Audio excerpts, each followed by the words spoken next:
जय कुंज बिहारी जय राधा माधव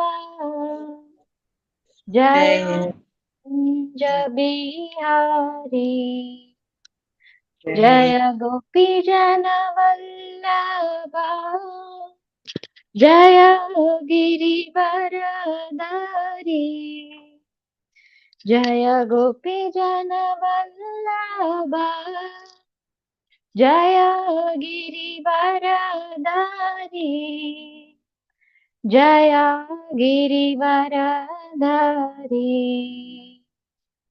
यशोदनन्दन व्रज जनरञ्जनं यशोदनन्दन व्रज जनरञ्जनं यमुनदीरा वनचारी यमुनदीरा वनचारी जय राधा माधव जय कुंज बिहारी जय राधा माधव जय कुंज बिहारी हरे कृष्ण कृष्ण कृष्ण हरे हरे हरे राम राम राम हरे हरे हरे कृष्ण कृष्ण कृष्ण हरे हरे हरे राम राम राम हरे हरे हरे कृष्ण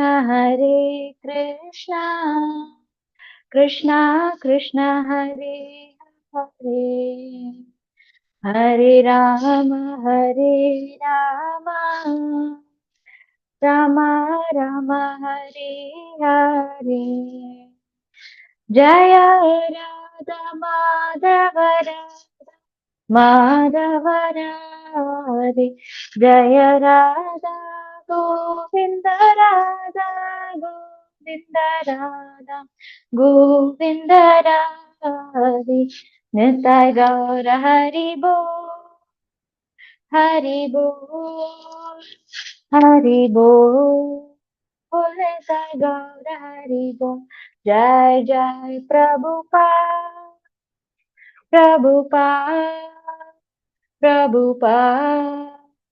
जय श्रील प्रभुपाद जय जय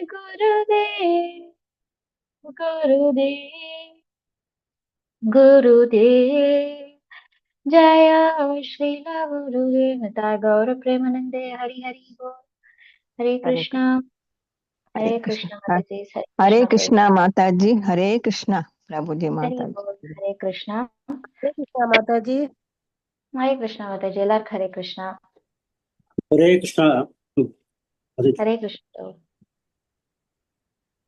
சோ இன்னைக்கு வந்துட்டு நம்ம பகவத்கீதா 5வது शान्तिम् आप्नोति नैष्ठिकीम् शान्तिम् आप्नोति नैष्ठिकीम् शान्तिम् आप्नोति नैष्ठिकीम् शान्तिम् आप्नोति नैष्ठिकीम् अयुक्तः कामकारेण अयुक्तः कामकारेण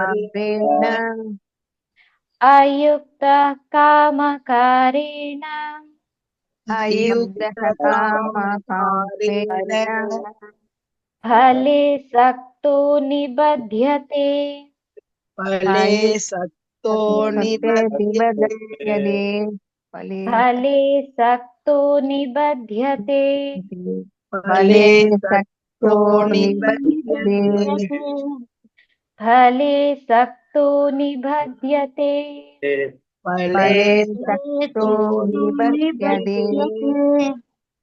युक्तः युक्तः कर्मफलं त्यक्त्वा युक्तः कर्म फलं त्यक्त्वा शान्तिम् आप्नोति नैष्टिकीम् शान्तिम् आप्नोति नैष्टिकीम् अयुक्तः कामकारेण अयुक्तः कर्मकारेण फले सक्तो निबध्यते। बले सक्तो निबध्यते। हरि बोल, हरे कृष्णा। हरे वनजा माताजी வாசிக்கிறீங்களா? हरे कृष्ण माताजी। हरे कृष्ण। पदम 12 युक्त कर्म फलं त्यक्त्वा शान्तिम् आप्नोति नैष्टिकीम् अयुक्त कामकारेण फले सक्तो निबध्यते। हरि बोल, हरे कृष्णा। थैंक यू माताजी। कृष्ण श्रीमदे भक्तिवेदांत स्वामिनि नामिनि नमस्ते सारस्वती गौरवाणी पुण्यवादिनि पार्वती देशतारिणि जय श्री कृष्ण चैतन्य प्रभु नित्यानंद श्री अद्वैत गदाधर श्री गौर भक्त वृंद हरे कृष्णा कृष्ण कृष्ण हरे हरे हरे राम राम राम हरे हरे हरे कृष्णा माताजी प्रभुजी யாராவது மொழிபெயர்ப்பு படிக்கிறீங்களா? 5.12 பக்தியில் உறுதியாக உள்ள ஆத்மா எல்லா செயல்களின் பலனையும் எனக்கே அர்ப்பணிப்பதால் பூரண அமைதியை அடைகிறான். ஆனால் தெய்வத்துடன் இணையாதவனோ தனது முயற்சியின் பலனை அனுபவிக்கும் பேராசையால் பந்தப்படுகிறான். தேங்க்யூ மாதாஜி. தேங்க்யூ மாதாஜி. ஹரே கிருஷ்ணா. நம்ம இப்போ 5th சாப்டர் கர்ம யோகம், அதுல கிருஷ்ண உணர்வில் அந்த சாப்டர் பார்த்துட்டு இருக்கோம். போன ஸ்லோகம்ல நம்ம என்ன பார்த்தோம் அப்படின்னா, யார் ஒருத்தவங்களோட மனசு புலன்கள் புத்தி பகவானோட சேவையில ஈடுபடுத்துறாங்களோ, எல்லா செயல்களையும் பகவான மையமா வச்சு செய்யறாங்களோ, அவங்களுக்கு ஆத்ம சுத்தி பியூரிபிகேஷன் நடக்குது அப்படின்னு சொல்லி பார்த்தோம். இந்த ஸ்லோகம் பார்ப்போம். யுக்த கர்ம பலம் தியக்த்வா, கிருஷ்ண உணர்வுல இருப்பவங்க செயலோட பலனை பகவானுக்கு அர்ப்பணிக்கும் போது சாந்தி ஆப்னோதி நைஷ்டிக்கும், நிலையான அல்லது பூரணமான மன அமைதி கிடைக்குது.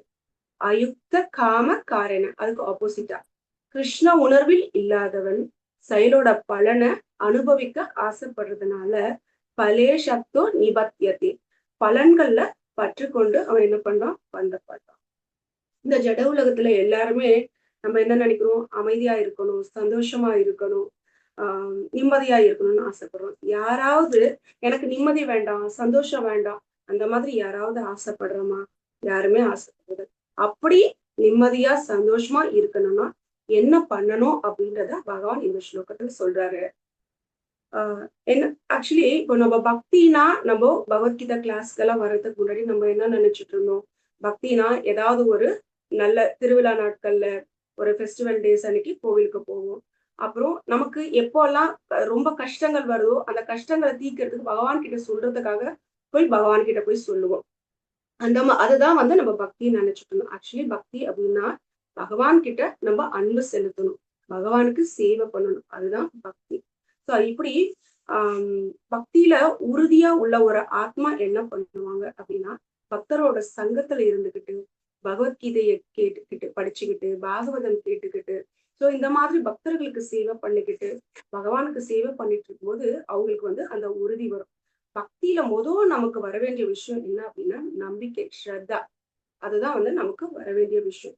பக்தர்கள் இது எப்போ அந்த நம்பிக்கை ஸ்ரத்தா வரும் அப்படின்னு சொன்னா, சாதுக்கள் கிட்ட இருந்து நம்ம பகவானை பத்தின லீலைகள் கேட்கும் போது, அப்படின்னா சாதுக்கள்லாம் பகவானுடைய பக்தர்கள் கிட்ட இருந்து பகவானை பத்தின கதைகள், லீலைகள், கல்யாண குணங்கள் இதெல்லாம் கேட்கும் போது நமக்கும் பகவான் மீது கொஞ்சம் நம்பிக்கை கொஞ்சம் கொஞ்சமா வரும். ஆக்சுவலி பக்தியில 9 ஸ்டெப் இருக்கு, அது நம்ம பின்னாடி பார்ப்போம். பட் ஜஸ்ட் என்ன இருக்கு அப்படின்றத பார்த்துட்டு அந்த உறுதிக்காக நம்ம இதை சொல்றோம்.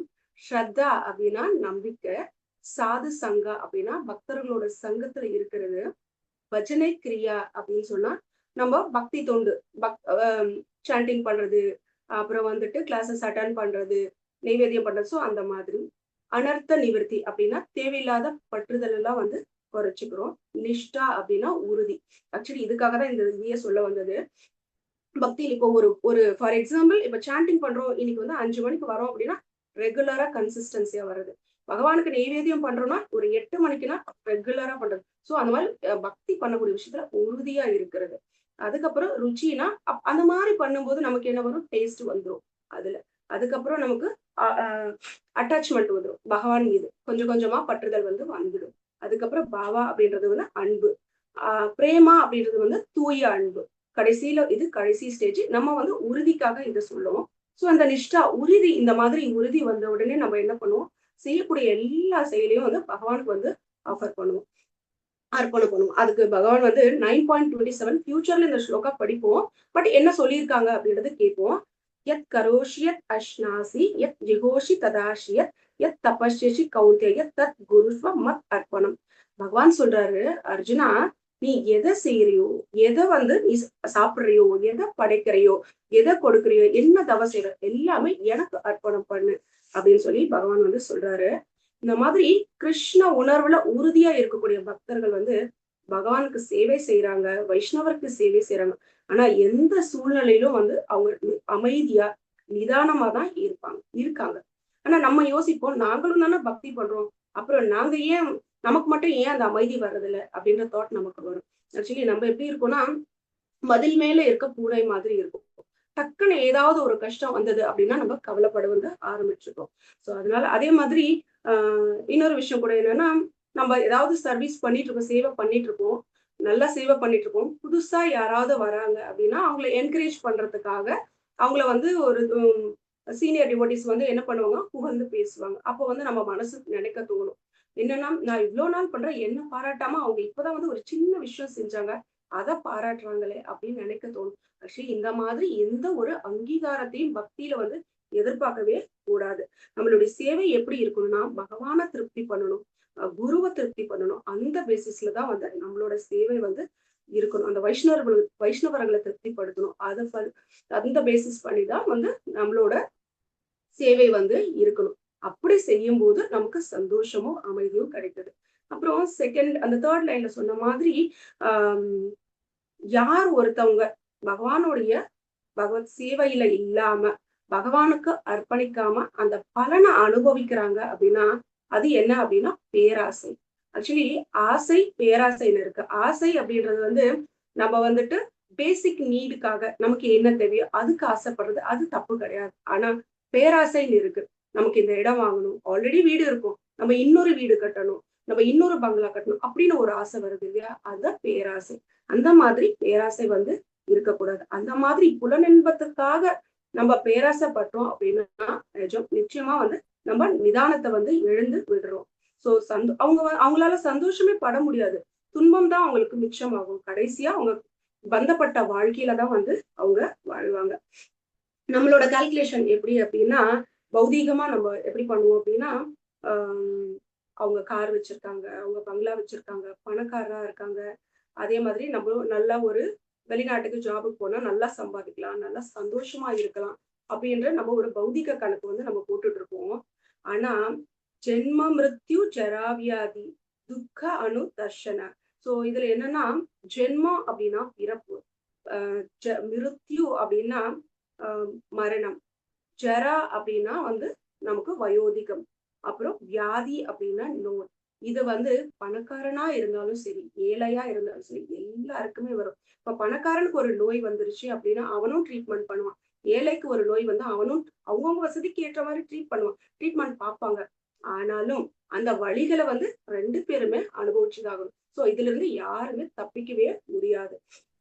அதனால யார் ஒருத்தவங்க வந்து இந்த பக்தியில பாதையில வந்து உறுதியா இருக்காங்களோ, சில பிரபுபாதரோட போன்ற ஆச்சாரியர்களை வந்து பின்பற்றிருக்கிறாங்களோ, அவங்க வந்து இந்த பக்தி இந்த பௌதிக வாழ்க்கையிலேயே இருந்தா கூட அவங்க வந்து உறுதியா நிதானமா அமைதியா இருக்காங்க. சோ பக்தி பாதையில இல்லாதவங்களுக்கு சேவை செய்யாதவங்க, இந்த பௌதீக கணக்கீட்டு படி எப்படின்னா அவங்க எல்லாம் உயர்ந்தவங்களா, அவங்க பணக்காரா இருப்பாங்க, உயர்ந்தவங்களா இருந்தா கூட அவங்களால வந்து அவங்க சந்தோஷமே இருக்க மாட்டாங்க. ஆக்சுவலி ஒரு வேளை சாப்பிடுனா கூட யோசிப்பாங்க, ஐயோ இது சாப்பிடணுமா, எனக்கு இந்த ஹெல்த் இஷ்யூ இருக்காது. ஸோ எல்லா விஷயத்துக்கும் வந்து அவங்க பயப்படுறாங்க. தூங்கணும் அப்படின்னா கூட அவங்களுக்கு வந்து நிம்மதியா தூக்கம் கூட வராது. அது கூட ஸ்லீப்பிங் டோஸ் போட்டுதான் அவங்க தூங்குற மாதிரி இருக்கும். ஆனா ஒரு பக்தன் வந்து என்ன அப்படின்னா கீழே தரையில படுத்தா கூட அவன் வந்து படுத்து தூங்கிடுவான். ஸோ ஒரு சின்ன ஸ்டோரி இதை கம்பேர் பண்ணி, ஆனா இந்த ஸ்டோரி எல்லாரும் நீங்க ஆல்ரெடி கேட்டிருப்பீங்க. பட் இருந்தாலும் இதை கம்பேர் பண்றதுக்காக இந்த ஸ்டோரி என்னன்னா, மகாபாரதம்ல அர்ஜுனனுக்கு வந்து முன்னாடி வந்து போர் பண்ணணும் அப்படின்ற விருப்பம் கிடையாது. துரியோதனனுக்கு வந்து போர் பண்ணணும் அப்படின்ற ஆசை. ஆனா விருப்பப்படுறான். ஆனா வந்து பகவான் வந்து அங்க பாண்டவர்களுக்கு வந்து தூதரா வந்து போறாங்க. ஏன்னா ஒரு போர் பண்ணா வந்து நிறைய சேதங்கள் ஏற்படும், நிறைய உயிர்கள்லாம் பலி ஆவாங்க. சோ அதனால இதை தவிர்க்கிறதுக்காக பகவான் என்ன பண்றாரு, பாண்டவ தூதனா வந்து கௌரவர்கள் கிட்ட போறாரு. அப்படி போகும்போது துரியோதனன் வந்து அதை அக்செப்ட் பண்ணிக்கிறது இல்லை. அப்புறம் போர் பண்றது வந்து கன்ஃபார்ம் ஆயிடுது. அப்படி கன்ஃபார்ம் ஆனதுக்கு அப்புறம் இவங்க என்ன பண்றாங்க, அர்ஜுனனும் சரி, பாண்டவர் சைட்ல அர்ஜுனன், கௌரவர்கள் சைட்ல துரியோதனன் 2 பேருமே கிருஷ்ணரோட ஹெல்ப் கேட்க போறாங்க. ஹெல்ப் கேட்க போகும்போது துரியோதனன் வந்து முன்னாடி போறான். போகும்போது என்ன பண்றான் அப்படின்னா, பகவான் தூங்கிட்டு இருக்காரு, அவரோட தலைமாட்டுல போய் உட்காந்துக்கிறாரு. நம்ம தானே ஃபர்ஸ்டா வந்தா முடிச்சா நம்மள பாப்பாரு, அப்படி ஃபர்ஸ்டா பாப்பாருன்னு. செகண்ட் வந்து அர்ஜுனன் போறான். போகும்போது என்ன அப்படின்னு சொன்னா பகவானோட திருவடி கிட்ட வெயிட் பண்ணிட்டு இருக்கான். அப்படி வெயிட் பண்ணிட்டு இருக்கும்போது பகவான் முடிச்சு பார்க்கும்போது, அர்ஜுனா என்னாச்சு, ஏன் இங்க வெயிட் பண்ணிட்டு இருக்க அப்படின்னு கேட்கும்போது, அப்புறம் வந்து இந்த மாதிரி போர் பண்றதுக்கு வந்து எங்களுக்கு உதவி வேணும் அப்படின்னு சொல்றாங்க. அதுக்கு துரியோதனன் சொல்லுவான், வாசுதேவா நான் தான் ஃபர்ஸ்டா வந்தேன், நீங்க என்கிட்ட தான் கேட்கணும் அப்படின்னு சொல்லி துரியோதனன் வந்து சொல்லுவான். அப்போ ஆக்சுவலி ஒரு விஷயம் இது என்னன்னா, யாசகம் கொடுக்கறவங்களோட கை வந்து உயர்ந்து இருக்கணும், அதை வாங்குறவங்களோட கை தாழ்ந்து இருக்கணும். நம்ம யாசகம் பெறும்போது அதிகாரத்தனம் வந்து நம்ம காமிக்க கூடாது. ஆனா இங்க வந்து துரியோதனன் வந்து அந்த அதிகாரத்தை வந்து இங்க காமிக்கிறான். அப்புறம் வந்துட்டு பகவான் இவங்க வந்து இந்த மாதிரி எங்களுக்கு ஹெல்ப் வேணும் அப்படின் போது பகவான் கிளியரா சொல்லிடுறாரு, ஒண்ணு வந்து என்னோட நாராயணிய சேனை அது வந்து ஒருத்தருக்கு வரும், இன்னொன்னு வந்து நான் வருவேன், ஆனா நான் ஆயுதத்தை ஏந்த மாட்டேன் அப்படின்னு வந்து சொல்லுவாரு. அதுக்கு வந்து அர்ஜுனன் அப்போ துரியோதனனுக்கு வந்து ஒரு பதட்டமா இருக்கும், என்ன அர்ஜுனன் வந்து எதையாவது போற இந்த படைகளை கேட்டுடுவானோ அப்படின்னு சொல்லிட்டு. ஏன்னா அர்ஜுனன் தானே சொன்னா, முதல் நீ கேளு அப்படின்னு சொல்லுவாரு. அப்போ அர்ஜுனன் வந்து கேட்பான், எனக்கு நீங்க போதும் அப்படின்னு சொல்லுவார். அப்போ வந்து துரியோதனன் நினைப்பான், என்ன முட்டாள் மாதிரி போய் அவர் தான் ஆயுதத்தையே ஏந்த மாட்டேனாரா, அவரை வச்சு என்ன பண்ண முடியும், இவரை போய் கேக்குறாங்க அப்படின்னு சொல்லி துரியோதனன் வந்து நினைப்பான். துரியோதனன் வந்து என்ன கேட்பான், எனக்கு இந்த படைகள் தான் வேணும், நாராயணன் சேனை தான் வேணும் அப்படின்னு சொல்லிடுவான். சரி ஓகே அப்படியே ஆகட்டும், எடுத்துக்கோ அப்படின்னு சொல்லிடுவார். ஆனா பகவான் போர்ல என்ன பண்றாரு, அர்ஜுனனுக்கு சாரதியா இருக்காரு, பக்தர்களுக்கு சேவை பண்றதுக்கு பகவான் வந்து காத்துக்கிட்டு இருக்காரு. இங்க அர்ஜுனன் போட்ட கால்குலேஷன் எப்படி இருந்தது, ஆன்மீகமா இருந்தது. ஆனா துரியோதனன் போட்ட கால்குலேஷன் எப்படி இருந்தது அப்படின்னா பௌதிகமா இருந்தது. துரியோதனுக்கு வந்து பேராசை, எப்படியாவது இந்த படைகளை வச்சு இந்த பாண்டவர்களை வந்து அழிச்சு நான் அது அஸ்தினாபுரத்தை ஆளணும் அப்படின்ற ஒரு ஆசை. இங்க 18.78 கூட இவர் வந்து சொல்லுவார், சஞ்சயன் சொல்லியிருப்பாரு, ஃபியூச்சர்ல நம்ம இந்த ஸ்லோகம் படிப்போம்.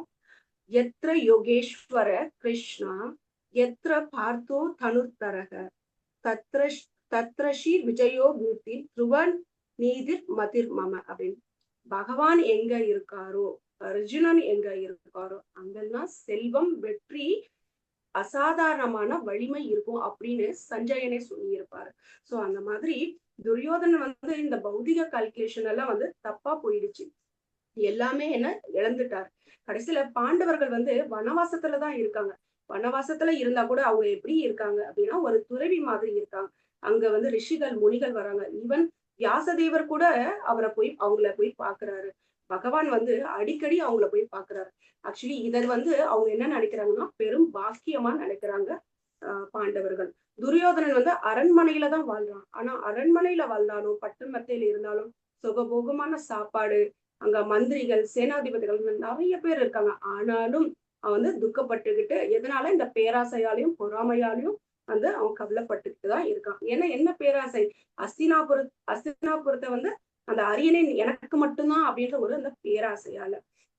ஆனா பாண்டவர்களுக்கு வந்து அந்த பேராசையோ பொறாமையோ எதுவுமே கிடையாது. இந்த காட்டுல அவங்க கிழங்கு பழங்கள் இப்படிதான் சாப்பிட்டுட்டு இருக்காங்க.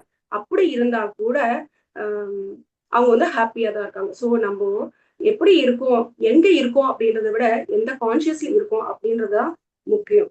காட்டுல அவங்க பேசிக் வசதிகள் கூட இல்ல, ஆனாலும் அவங்க சந்தோஷமா இருக்காங்க. ஆனா துரியோதனனுக்கு அத்தனை வசதிகளுமே இருக்கு, ஆனாலும் துரியோதனன் வந்து கஷ்டப்பட்டுக்கிட்டு தான் இருக்கான். சோ அதனால அர்ஜுனன் வந்து ஒரு உன்னதமான பக்தன், அதனாலதான் பகவானை செலக்ட் பண்ணான். பகவானை செலக்ட் பண்ணதுனால எல்லாரும் அவங்க சந்தோஷமா இருந்தாங்க.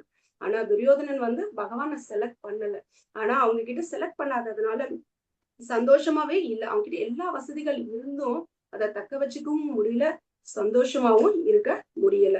ஆஹ் இதுல இருந்து நம்ம இந்த ஸ்டோரி என்ற இந்த ஸ்லோகம்ல இருந்து என்ன கத்துக்கிறோம், என்ன தெரிஞ்சுக்கிறோம், அண்ட் என்ன ஃபாலோ பண்ணணும் அப்படின்னு சொன்னா, பௌதிக பற்றுதல் போகணும் நமக்கு அப்படின்னா நம்ம என்ன பண்ணணும்னா பகவானுக்கு நிறைய சேவைகள் வந்து செய்யணும். பகவானுக்கு சேவையில ஈடுபடதான் இந்த பற்றுதல் வந்து நமக்கு கொஞ்சம் கொஞ்சமா போகும். எப்படி சூரிய ஒளி வந்த உடனே பனித்துளிகள் மறைஞ்சு போகுது இல்லையா? சோ அந்த மாதிரி இந்த பௌதிக பற்றுதல் வந்து கொஞ்சம் கொஞ்சமா நம்ம கிட்ட இருந்து போயிடும். சோ அதனால பக்தியில வந்து உறுதியா இருந்து எல்லா செயலையும் பகவானுக்கு அர்ப்பணம் செய்யும் போது அமைதி வந்து ஆட்டோமேட்டிக்கா வந்து நமக்கு கிடைச்சிருது. நம்ம அனுபவிக்கணும் அப்படின்னு ஆசைப்பட்டோம் அப்படின்னா அங்க சந்தோஷமும் வராது. அங்க எப்படி துரியோதனனுக்கு துக்கம் தான் கடைசியில மிஞ்சினது, சோ அந்த மாதிரிதான் இருக்கும். அதனால நம்ம வந்து பலனை வந்து நம்ம அனுபவிக்கணும் அப்படின்ற ஒரு எண்ணம் நமக்கு இருக்கக்கூடாது. அப்படி இருந்தோம் அப்படின்னா நம்ம பந்தப்பட்டு என்ன பண்ணுவோம், மறுபடியும் பிறப்பு இறப்பு சுழற்சியில மாட்டிப்போம். சோ பக்தியில உறுதியா இருந்து பகவானுக்கு அதை அர்ப்பணம் பண்ணும் அப்படின்னா நமக்கு பூரண அமைதி கிடைக்குது. பக்தி இல்லாம செயலோட பலனை நம்ம அனுபவிக்கணும் அப்படின்னு நினைச்சோம் அப்படின்னா பேராசையால பந்தப்பட்டு நம்ம மாட்டிப்போம் இந்த பிறப்பு இறப்பு சுழற்சியில. ஹரே கிருஷ்ணா. பிரபுஜி மாதாஜி, இன்னையோட ஸ்லோகம்ல ஏதாவது டவுட் இருந்ததுன்னா ஹரே கிருஷ்ணா. ஹரே கிருஷ்ணா மாதாஜி. அந்த பகவானை பாக்குறதுக்கு அர்ஜுனனும் துரியோதனும் போறாங்கன்னு சொல்றீங்கல்ல, அங்க வந்து நான் ஒரு வாட்டி இந்த மாதிரி கதை கேள்விப்படும் போது பகவான் கால உட்கார்ந்துட்டு இருந்த அர்ஜுனன் வந்து பகவானுக்கு காலு அமுக்கிட்டே இருந்தாருன்னு சொல்லிட்டு சொன்னாங்க கதை. அப்ப அவர் வந்து பகவானுக்கு அங்க சேவை புரியுறாரு மாதாஜி. எஸ் மாதாஜி, எஸ் மாதாஜி. தேங்க்ஸ் மாதாஜி.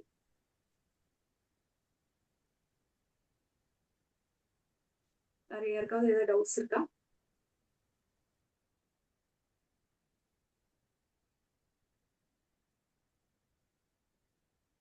மாதாஜி யாருக்கும் டவுட்ஸ் இல்லைன்னா ரீகேப் போயிடலாம். டவுட்ஸ் இல்லையா இல்ல புரியலையா சொன்னதுன்னு தெரியல.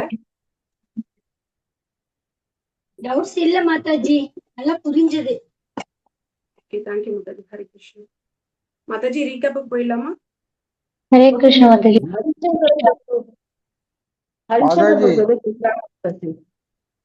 மாதாஜி, எஸ் பிரபு. இந்த ஸ்லோகத்திலிருந்து நீங்க சுருக்கமா ஒரு லைன்ல என்ன சொல்ல வரீங்க?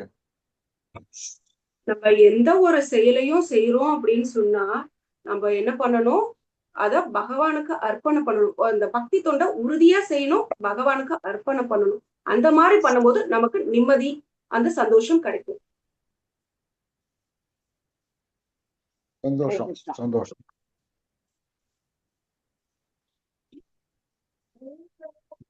கிருஷ்ண மாதாஜி. எஸ் பிரபு. இப்ப கேக்குதா மாதாஜி? இல்ல 2-3 நேரம் சொன்னா கேட்கும். கேக்குது பிரபு, இப்ப கேக்குது, சொல்லுங்க இப்ப பிரபு. கேக்குது பிரபு. சாரி மாதா, அதான் அம்மா ஸ்லோகம் படிக்கும் போது கேட்கலன்னு சொன்னாங்க, அதுதான் ஓகே மாதாஜி. மாதாஜி இன்னைக்கு கிளாஸ்ல இருந்து நம்ம பார்த்தது வந்து ஆசை பேராசை, இந்த 2 விஷயம் தான் கரெக்டா. அதுக்கு வந்து துரியோதனனும் அர்ஜுனனும் எப்படி பகவான்ட்ட அவங்களுடைய அந்த ஆசை பேராசை மூலமா எடுத்துக்கிட்டாங்க பிரபு. பகவானுக்கு வந்து நம்ம ஒரு விஷயம், நம்ம பக்தியை உறுதியா பண்ணணும், அந்த பலனை பகவானுக்கு அர்ப்பணம் பண்ணணும். அப்படி பண்ணும்போது நமக்கு வந்து அமைதி கிடைக்கிறது. அப்படி பண்ணல, அந்த பலனை நமக்கு அனுபவிக்கும் போது நம்ம பந்தப்படுறோம். அதுதான் okay Mataji. Thank you Mataji. Thank you. Hare Krishna. சுருக்கமா சொன்னா இது அர்ப்பணிப்புன்னு சொல்லலாம் ஒரே வேர்ட்ல. எஸ் பிரபு.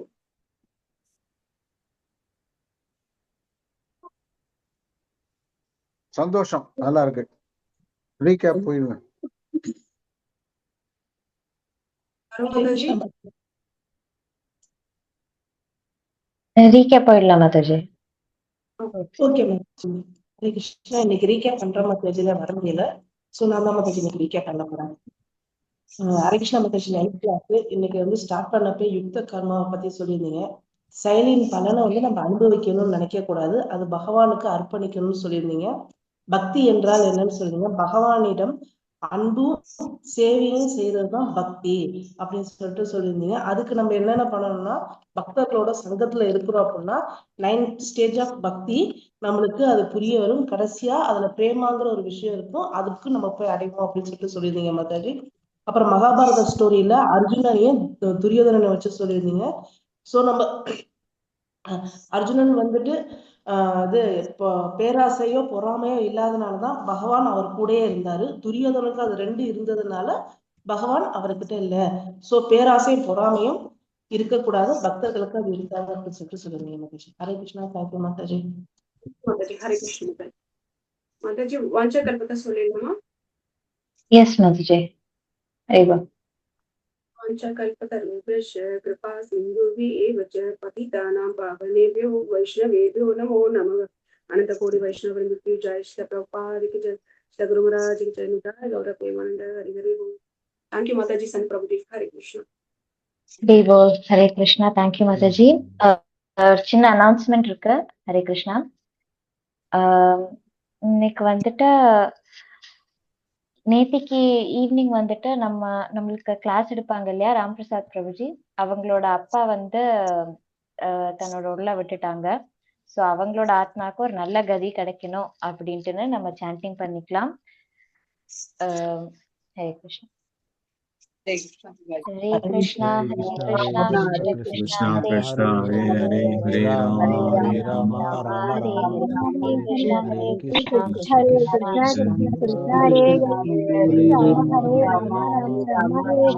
கிருஷ்ணா கிருஷ்ணா ஹரே கிருஷ்ணா ஹரே ஹரே ராம ராம ஹரே ஹரே ராம ராம ராம ராம ராம ராம ஹரே ஹரே கிருஷ்ணா ஹரே கிருஷ்ணா கிருஷ்ணா ஹரே ஹரே ஹரே ஹரே ராம हरे कृष्णा हरे राम राम हरे हरे हरे राम हरे हरे हरे ஹரே कृष्णा கிருஷ்ணா.